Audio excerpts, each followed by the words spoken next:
De buts depuis le début de la saison. Ce sont deux attaques relativement peu performantes et on espère bien sûr que bien au contraire ce match sera dans la lignée par exemple d'un Montpellier-Bastia de l'an passé où Montpellier l'avait emporté 4-3. Voyons déjà ce début de partie avec les Bastia, avec Morlaix Souma, capitaine ce soir.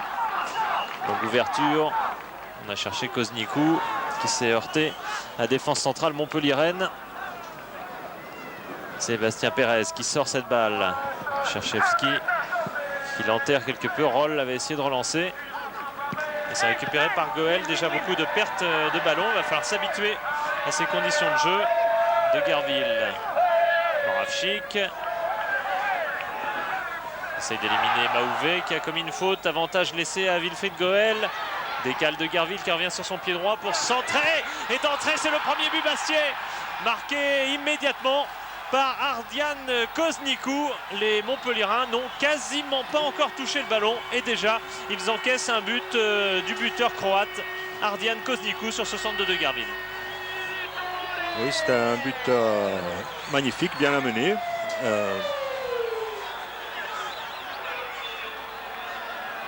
C'est le but idéal sur une tête point. Oui, j'allais dire Bastia n'attend pas pour entamer le match de cette façon-là. Ils ont lancé la couleur d'entrée dès la première seconde et chose rare, voilà, sur la première, pratiquement la première descente des Bastia, c'est le but. C'est le début de match idéal.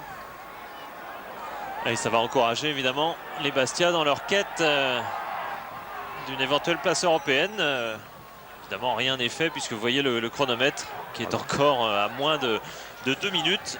Avant même la fin de la première minute, il y avait eu un but. Oui, les Montpelliérains n'ont même pas eu le temps de se mettre en place. Voyons s'ils vont enfin y parvenir avec un hors-jeu, position de hors-jeu de Laurent Robert. Lucien, vous qui êtes en bas, il souffle dans quel sens exactement le vent? Il a l'air de tourbillonner quelque peu. Oui, Philippe, exactement. Ce sont des rafales. Il y a des rafales très puissantes et donc il n'y a pas vraiment de sens. Le vent est assez tourbillonnant et bien sûr ça gêne énormément les joueurs comme je vous l'ai dit tout à l'heure.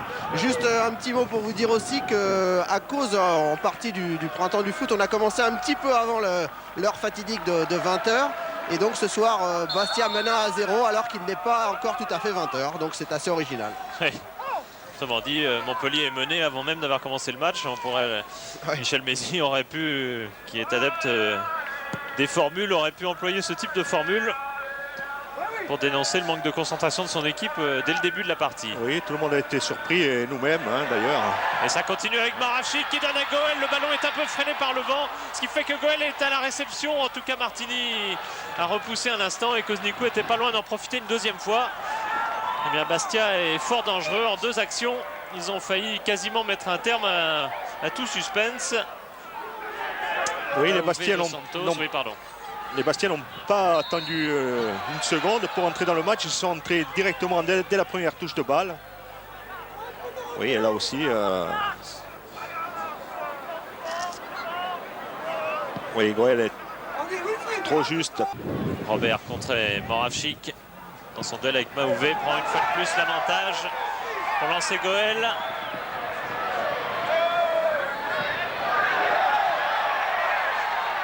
Goel dont le centre au deuxième poteau. La reprise écrasée de Koznikou qui était encore là. Les Croates. Oui, on a failli assister à la répétition du premier but. Pratiquement dans les mêmes conditions. Sur un centre rentrant de Goel. Koznikou était là encore. Très présent depuis le début de la partie. L'avancante croate. Arrivé, vous le savez, à l'intersaison. Goel très présent aussi sur cette aile droite. Il varie parfois de position. Wilfried Goel. Et aujourd'hui, il est face à Dos Santos.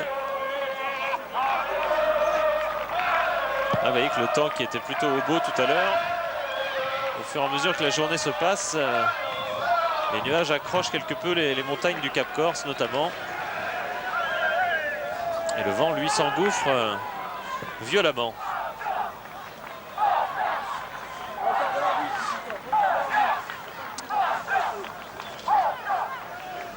L'arbitre, M. Ruffray,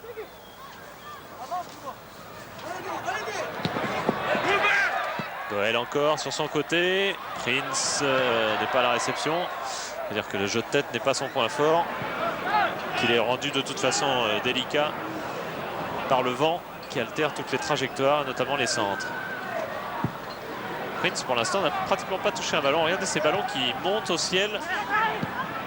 Non, Prince, c'est un joueur c'est un dribbleur qui provoque les défenses. Pour cela, il faut qu'il ait le ballon dans les pieds. Hein. Oui, pour l'instant, dépassé par Goël. Beaucoup plus par la droite. Ressors là, voilà, démarque-toi. Jurietti a donné en retrait. Souma, une de ses chandelles, prise par le vent. Cherchevski repousse. Aouvé qui n'est pas vraiment dans le match, qui laisse échapper un nouveau ballon. Que Fugier stop. Il repart en contre. Pascal Fugier. Il lance Sylvain Deplace qui d'un tacle parvient à glisser le ballon jusqu'à Christophe Rouvière. En retrait, mais Roll est le premier. Et il peut relancer. Mais comme il a de la peine à conduire ce ballon, freiné par le vent, ça n'empêche pas Roll d'aller vraiment tout au bout de son action. Mais sa passe est interceptée. Rouvière. L'appel de Bakayoko qui serait en jeu. Là, on préfère passer par Delay. Quel tir de Delay! Égalisation magnifique, tout à fait étonnante de Philippe Delaye, qui a récupéré un ballon qui était peut-être pas forcément destiné à lui au départ. Mais au bout, sa frappe est absolument magnifique. Ah oui, c'est une frappe instantanée et une frappe surprise, aidée par le vent en plus. Les Bastiais ont cru à un instant au hors-jeu. C'est-à-dire qu'ils avaient mis Bakayoko en position de hors-jeu et on pensait que le ballon était pour lui. Et puis finalement, le ballon a été redressé jusqu'à Philippe Delaye. Moravchik frappe le coup franc vers le deuxième poteau et encore une tête. Décidément. Voilà, apparemment sur ces centres, c'est le vent qui gêne un peu Martini là. Il faut dire je ne crois pas qu'il soit très aidé par sa défense, car vraiment sur tous ces centres, on n'a quasiment pas vu un Montpellierin sauter depuis le début du match. Voilà, ce sont les Bastiais qui se jettent les premiers sur les ballons et qui en 3 fois se sont créés 3 occasions. Franck Sauzé va-t-il essayer d'exploiter directement l'avantage du vent? Mais je pense qu'avec le vent, il est bien placé là pour vriller un ballon. C'est loin, mais il tente voilà. Effectivement. Durand, pas très sûr. C'est ce qu'il fallait faire. Oui, parce que le vent pose de gros problèmes aux gardiens, bien sûr, naturellement. Avec Durand a assuré son dégagement du point comme il a pu.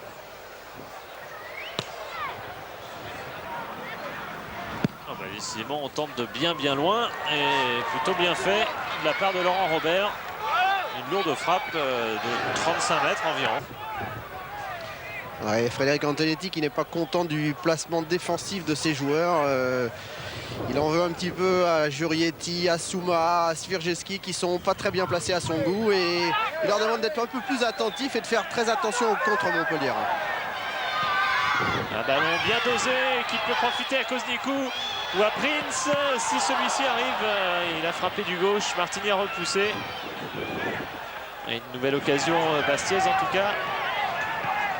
Moravchik, un 1-2 bien construit. Avec Cherchevski s'il peut écarter, mais il n'écarte pas au bon moment. Prince récupère la balle néanmoins. Prince a perdu quelque peu dans ses dribbles. Voyons s'il va s'en sortir. Il s'en sort avec un corner. Alors on voit l'occasion précédente. Ce tir de Prince.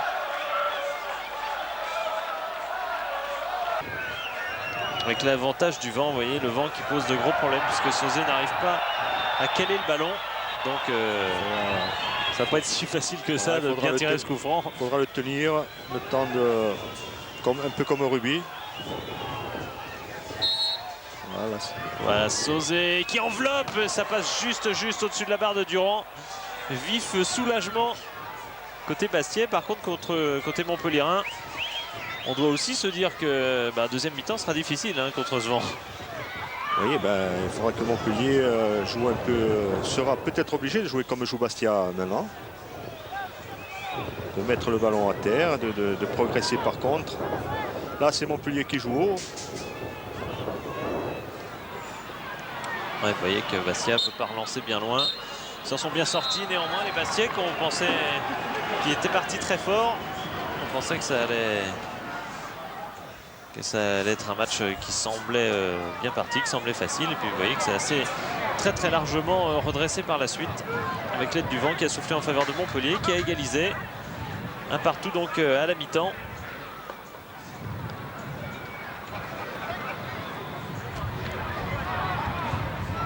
Et je ne sais pas si on peut espérer une baisse du vent, mais vous qui êtes un habitué, Charles. Non, je pense que si le vent ne s'est pas calmé à la tombée de la nuit, il continuera. Au contraire, il a même l'air de forcir. Hein. Philippe Charles? Oui. Ouais, avec Franck Giorietti. Franck, on a eu l'impression qu'en première période, votre équipe a eu du mal à se positionner défensivement. Est-ce que c'est simplement une question d'absence de joueurs ou est-ce que le vent joue a une grande importance dans la partie? Non, je pense qu'on était bien en place, ils nous ont pas trop créé de problème. Mais c'est vrai que le vent nous a fait beaucoup défaut parce que chaque ballon revient directement dans notre camp. Et c'est vrai qu'on était acculé devant notre but, mais on s'est quand même créé des occasions en jouant bien au ballon. Mais en deuxième mi-temps, il va falloir les presser, les harceler et essayer de faire la différence. Votre position ce soir sur le terrain, c'est un rôle que vous avez déjà l'habitude d'occuper ou est-ce que c'est difficile de se retrouver pratiquement défenseur central ce soir? Non, mais depuis la blessure de Patrick Moreau, j'ai pris la place de stopper. Et ce soir, il manque aussi Frédéric Mendy. Ça fait qu'on joue à 2 stoppers avec Sébastien Pérez. Mais non, j'ai l'habitude de jouer ce poste comme arrière gauche. Il faut faire pour le bien de l'équipe et j'essaye de faire le mieux. Merci Franck. J'ai entendu parler de Domenech, ce sont 2 noms c'était des vraies pistes, mais ce sont 2 entraîneurs qui ont refusé de venir à Bastia, enfin qui n'ont pas accepté l'offre en tout cas. Donc il faudra chercher sur d'autres pistes, conformément au vœu du président. Vous n'avez pas une idée, vous, Charles? Pourquoi pas un Corse à nouveau? Non, pour l'instant, il n'y a pas eu tant d'entraîneurs corse que ça à Bastia, hein, finalement. Frédéric Antonetti. C'est Frédéric Antonetti, c'est le premier. Oui. Hein, c'est le premier, oui, carrément. Oui. Bon, on suivra en tout cas cet épisode important pour la suite du parcours de Bastia, qui se veut aller vers le haut, vous l'avez entendu, de la bouche de son président. Au Montpellierin maintenant de jouer face à ce vent, même si Robert l'a pu écarter sur Dos Santos. Tout ça est bien construit jusqu'à Rouvière. Le raté qui peut profiter à Bakayoko. Durand, heureusement, est sorti. Surtout, heureusement que Bakayoko a un petit peu trébuché au début. Il a été surpris là sur le coup. Hein. Prince avec Moravchik. On va retrouver Prince. Sa prise de balle n'est pas bonne. Et Franck Sauzé, avec beaucoup de métier, conserve le contrôle du ballon, qu'il essaye de lancer jusqu'à Bakayoko, qui a pu contrôler, mais qui perd cette balle. Fugier dans la zone de Bakayoko, mais c'est Giorietti qui avait pris la balle et Souma qui est à la relance, qui parvient à glisser jusqu'à Moravchik. Moravchik poussé par Laurent Robert, faute. On revoit l'occasion, Charles. Oui, il a été surpris là.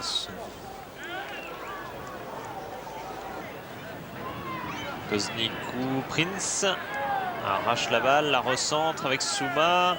Cherchevski au raté, qui aurait pu profiter à Moravchik, profite à Cherchevski, tire qui est passé tout près de la cage de Bruno Martini. Et apparemment personne n'a touché cette balle sur ce tir du Polonais qui est passé tout près.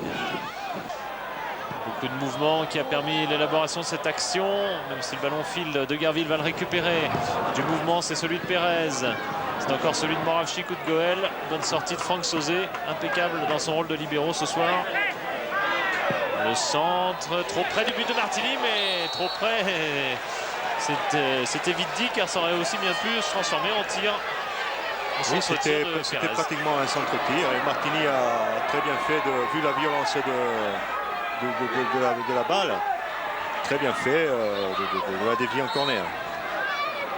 Le corner qui sera rentrant très près du but, c'est trop près du but de la part de Moravchik. Ouais, il y a quelques instants, Pascal Fugier a demandé à Michel Mézy un peu le placement des joueurs montpelliérains sur les coups de pied arrêtés et surtout sur les corners. Il a demandé à Michel Mézy qui devait prendre Koznikou sur les corners. Et Michel Mézy lui a dit c'est Laurent Robert, c'est Laurent qui doit venir le suivre et qui doit venir le marquer sur les coups de pied arrêtés. Donc voilà, pour vous dire que les Montpelliérains sont un petit peu perturbés par ce vent qui est bien sûr le gros sujet de la soirée. Pierre avec Robert. Ouf, dégagement complètement vrillé qui permet à Roll de placer son pied gauche. Quel arrêt de Bruno Martini et le ballon qui va jusqu'en corner. Voilà une frappe lointaine de qualité, celle de Cyril Roll, le gaucher. Avec une trentaine de mètres environ. Et là aussi avec l'aide du vent. Le corner très près du but en suspension. Il y avait Pérez, il y avait Giorietti, mais en suspension parce qu'on a dû s'appuyer, j'ai l'impression, sur Maouvet, je crois. C'était une frappe en demi-volée. Ouais, comme disait Philippe Flukinger, avec quelque admiration, il disait Martini fait sa saison. Les vieux sont toujours là, comme il dit. C'est vrai aussi pour Philippe Flukinger, d'ailleurs, qui a remplacé Martini à 15 reprises quand même cette saison, si on compte tout, hein, l'Intertoto et toutes les compétitions. 15 fois Martini était quand même absent pour blessure, mais chaque fois Flukinger était un très solide remplaçant. Souma qui s'infiltre, bien joué de la part de Morlaix Souma. Je crois qu'il a raison de venir causer le surnombre, car c'est tellement difficile pour les Montpelliérains de relancer que les arrières bastiens peuvent y aller. Oui, ça rend la tâche facile.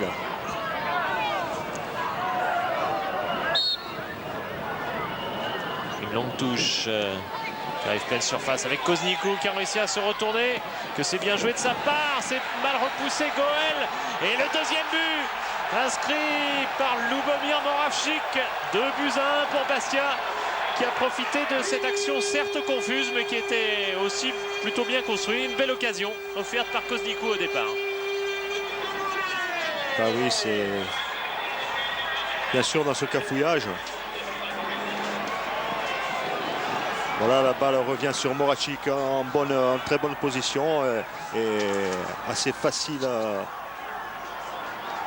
Moravchik qui est pratiquement seul. Et ce n'est jamais que son deuxième but de la saison. Il est vrai que Lubomir Moravchik s'est rétabli bien tard de cette fracture qu'il s'était fait à Sion pour son premier jour d'entraînement. De Garville, une longue course, va-t-il frapper en bout de course? C'est le cas, un bolide qui est passé au ras et de la main de Martini et de sa barre. Sans que le gardien international apparemment l'ait touché. Je crois qu'il était déjà, disait-il tout à l'heure, extrêmement fier d'être déjà à 40 points et loin, enfin loin même, largement sauvé de la deuxième division longtemps avant la fin de la saison. Moravchik, c'était pas si loin, même si Martini avait vu partir le tir et avait pu anticiper avec le vent. Le tir de Moravchik néanmoins était dangereux. Il était en avance quand même, Martini, sur le coup.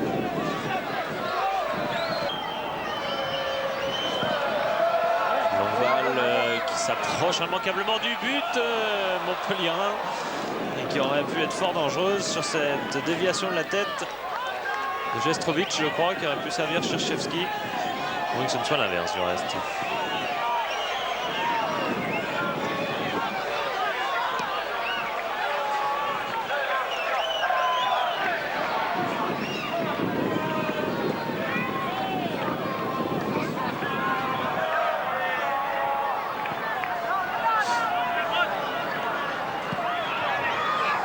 Martini, Michel Mézy, des gestes d'impatience côté montpelliérain, alors que le temps réglementaire touche à sa fin. Oh, ce ne sera pas une défaite, ce sera pas une défaite dramatique pour Montpellier, hein. Ce ne sera pas ressenti comme tel, c'est certain. On aura juste le sentiment que le vent a un petit peu gâché la partie. Donc on n'a pas pu s'exprimer pleinement. C'est fait en tout cas pour ce qui est de la place en intertoto. Il y en a une réservée, c'est officiel maintenant pour Bastia. Il n'y en aura pas pour Montpellier. Et Bastia peut même viser plus haut. Philippe? Oui, Lucien. Oui, avec Michel Mézy. Michel, on vous a vu regarder souvent le ciel, le vent. Est-ce que c'était vraiment injouable ce soir? Je pense que le vent est l'ennemi encore plus important pour le football que la pluie. Vous avez vu comme moi le déroulement de la rencontre, quoi. Quand on veut sortir le ballon, c'est pas possible. Il faut le jouer par terre. Je regrette qu'on perde ce match parce que d'entrée de deuxième mi-temps, on a une occasion de but. Mais enfin, dans des conditions pareilles, il n'y a rien à regretter, quoi. Bon, la fin de saison de Montpellier, maintenant, c'est pas les vacances, mais il n'y a plus vraiment d'objectif. Vous êtes sauvé de la Division 2, vous n'allez pas pouvoir jouer l'Europe. Comment on aborde les deux dernières rencontres dans ces conditions-là? Je pense comment on aborde les rencontres. Quand on est professionnel et qu'on veut s'honorer, on s'honore jusqu'au bout. Je crois qu'il y a un match intéressant à jouer contre Auxerre puis à Strasbourg. Même ce soir, on a essayé de jouer notre chance complètement. Je dis dans des conditions déplorables. Il faut que ces matchs-là permettent aux jeunes de s'aguerrir encore plus et puis de faire plaisir aux plus montpelliérains pour l'avenue d'Auxerre. Très bien, Michel, merci. Voilà, effectivement, il y a le professionnalisme, c'est une réalité. Oui, c'est vrai que bon, il faut assumer jusqu'au bout les deux matchs qui restent. Il faut les jouer pour ne pas fausser le championnat. Bon, pour le match de ce soir, c'est vrai que le vent a faussé quelque peu les débats, mais je pense que Bastia était plus volontaire, voulait plus la victoire que Montpellier. Et si on fait compte des occasions, Bastia mérite sa victoire. Tout à fait, même si Montpellier est tout à jouer, hein. On ne peut pas leur reprocher quoi que ce soit.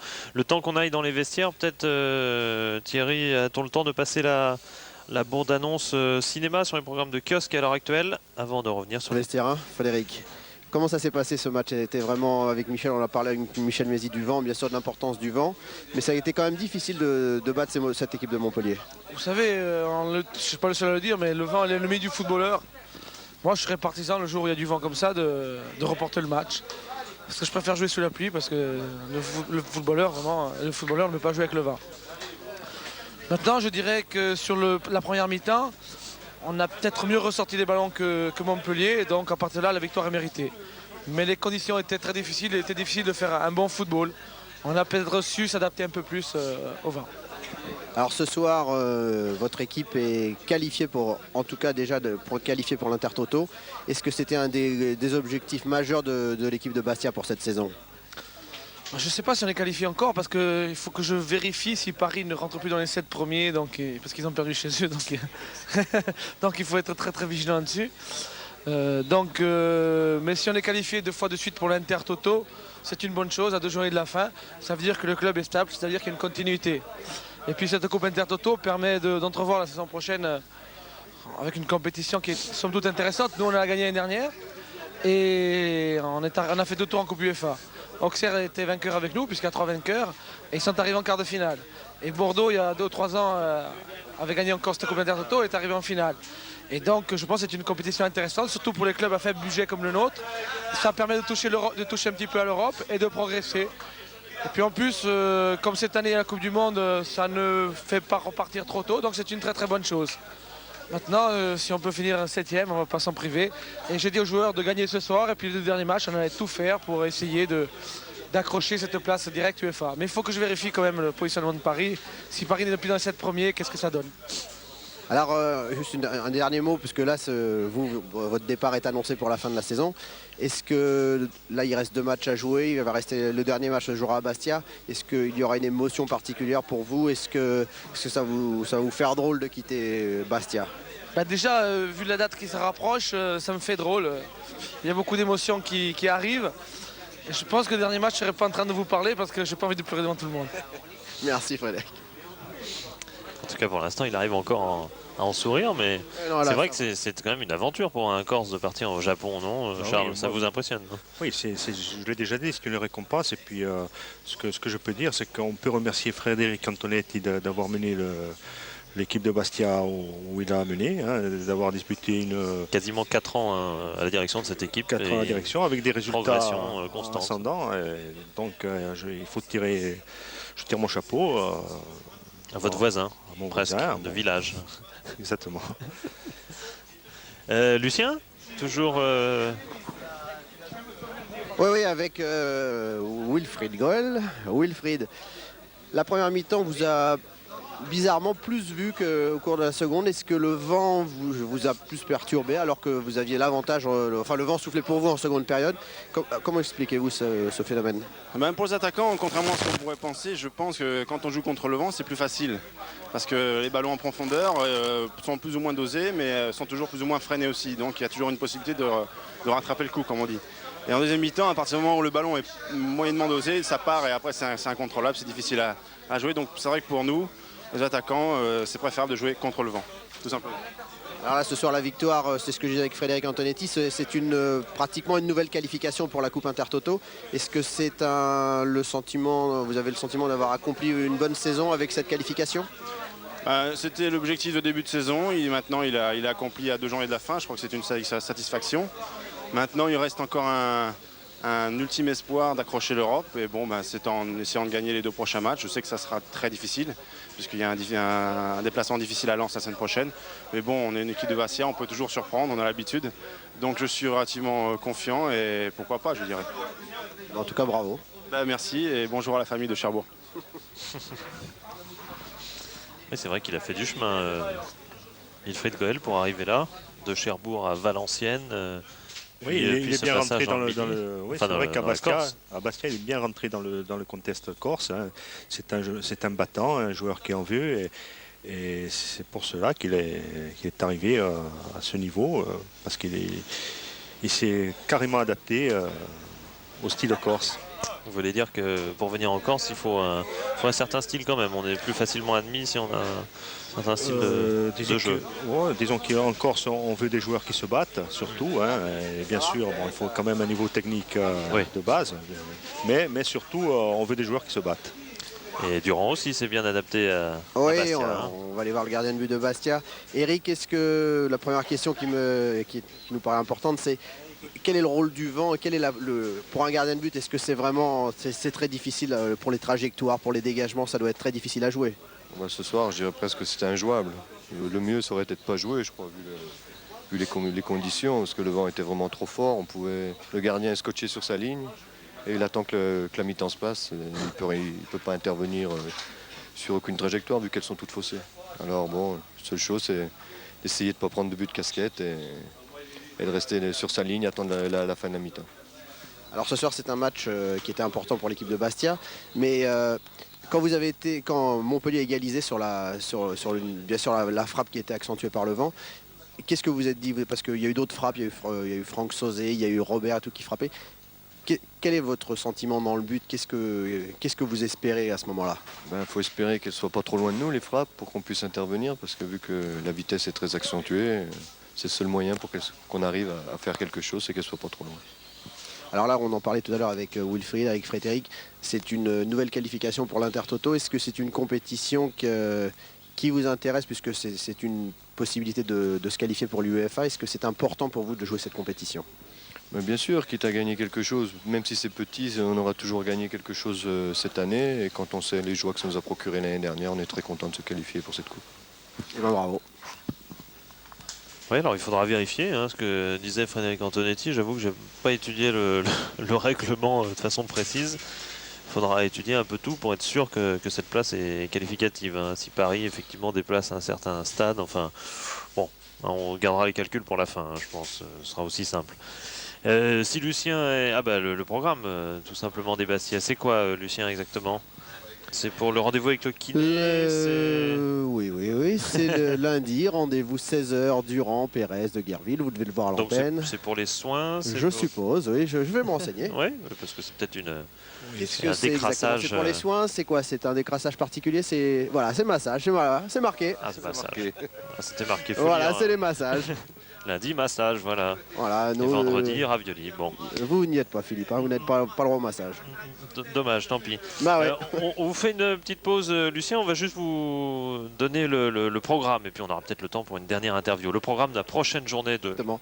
Bah, d'abord, on va prendre un peu des nouvelles de Frédéric. Qu'est-ce que vous avez exactement, Frédéric? Qu'est-ce qui se passe? J'ai dit au départ, j'ai mal à mes adducteurs. Et bon, c'est surtout parce que j'ai une grosse contusion au niveau du quadriceps. C'est ça qui me gêne, qui m'empêche de lever la jambe et de courir. C'est ça qui m'empêche. C'est pour ça que j'ai pas joué aujourd'hui. Est-ce que vous allez pouvoir revenir dans le groupe pour les 2 derniers matchs de la fin de saison? J'espère, mais bon, c'est pas trop sûr. Parce que vu la douleur que j'ai maintenant, je sais pas si déjà la semaine prochaine je risque de reprendre. Alors maintenant, j'espère être là contre Lens, mais bon, c'est pas sûr. Alors quand on est dans les tribunes et on regarde ses coéquipiers comme ça, surtout dans un match qui est difficile à cause du vent, qu'est-ce qu'on ressent? C'est difficile? Ouais, c'est difficile, surtout à l'égalisation. C'est vrai qu'après l'égalisation, ils ont eu un coup franc après, on commence un peu à avoir peur, mais bon. Le tout est passé avec le deuxième but qu'on a mis. Voilà, c'est essentiel, on est qualifié déjà pour l'Intertoto et on va essayer d'accrocher la 7e place maintenant. Alors on parle beaucoup de cette Coupe Intertoto, on parle aussi beaucoup de vous. Est-ce que l'année prochaine vous serez encore ici à Bastia ou alors est-ce qu'il y a une possibilité pour vous de partir? Je ne sais pas, quel sera exactement votre avenir? Ah, Bastia, c'est des conneries. Non, je serai encore là l'année prochaine. Pour défendre les couleurs de Bastia? Ouais, c'est sûr. Ok, et ben à bientôt. Au revoir. Merci. Ouais, c'est vrai que ça fait partie des joueurs qui ont été bons cette saison, qui ont été donc remarqués par des tas de clubs. Il est l'heure de vous laisser avec la nuit. Merci à Charles. Prochain rendez-vous, d'ailleurs, Mendy en parlait, c'est de Bastia, c'est à Lens, donc stade plein, donc un match a priori plutôt intéressant à jouer.